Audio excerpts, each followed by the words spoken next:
Ndine Walahiri TV kuchimake kwa mapulogalamu osiyana pa channel chathu pano. Chomwe tingakupempheni tapangani like, share, komanso subscribe pano pa Walahiri TV. Chonde osasira panjira audio imvereni mpaka ndi ucheta kwa chitetezo mwene a president ujanguja waujeni wa crossroads ana bedwa wapezeka mwaji nsisi wapezeka alikwao sasa tuza ifanya Ayuba James anaima parliament so kama ina kuti mabdaction oti nasema kuti zawo na kuti are they fake or they are genuine mena mkamba mtu amena ujayo huku basungo munyamula komaso yeye sima Indians hao and many general stage di abduction now ifaa kukana sibwana asedi kuzi mwana yopezeka sibwana chake tukuze chikatika pamene pande ife ndawo zakhalika abwese shutu tukibija ibwele chifacho chimwe kuti maba mwenye mwaunga musunga huko mamfulu sasa apa mukubanga kwatafala chimwe atafala chigauni abawina koma sawati maana muntu ina ndo bakira abda yes koma ujamena na bedo ujamana kumavutika uja Ayuba James anaenda parliament kuti muntu wapezeka now Minister of Homeland Security yankuleni kuti muntu anali kuti yankuleni mwandipesa chachitika kuti apezeke kintu achisale muuze ziko mutuze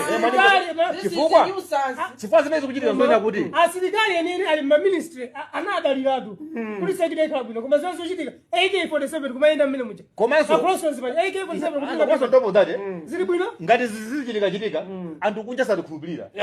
koma anthu amene akubana akuziwana kuti tikambira kuti atipase makobi ndiye timafuna kuti amukhito ndachisale muuze ziko lino mwenye amene uja wapezeka kuti kuti wapezeka ndi ndani akabadala mwenye amene iye amangidwe azipita kwa azipita kwa haina kena nazibaokha haina kembuyomo anazibaokha mpaka kuzika kwa kujamba mpaka kuzika panyapata vauje anapajekene ali anateka anatipanga pena pake wasabila mu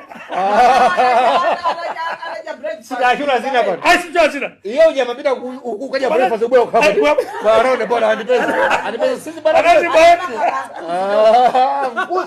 mkuzi na kumanga mundu wankulu kumama na mkuzi kunena za serious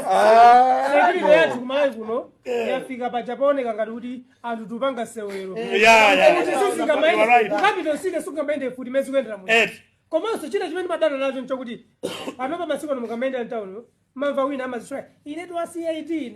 iwe chisiru wa CID na yako muzosika mukanzi wenu mukangomudzi wa CID transfer pompo amapita kwina wa CID wa intelligence njira yake ndukala bisa wa CID akosokala kolo pa msupermarket mukumagwira ntchito akuna kubisa the same facility but yamike apolisi akudeza zanakapenda mwina wa siku linalo apa anthu awiri amene amabachimanga gamude kuyenda matimveka apa mbava ndifuna tukuyamikeni kudesa ko maso jauza echi amene nyota zikwele nyota nyenye zitatu hapa nyenye zitatu zikwele kimanena kuti shoot kuimena niambisa malemu bingu iyamike zibereba fana zipanga mantha apolisi akudeza tipafuna kuti tikuyamikeni awose adeza tikuyamikeni ngati pana kala kuti mwina mphamvu zinabwera kuti mwina mkudia chamba idiani chambiri ngati ngati kubangira ifota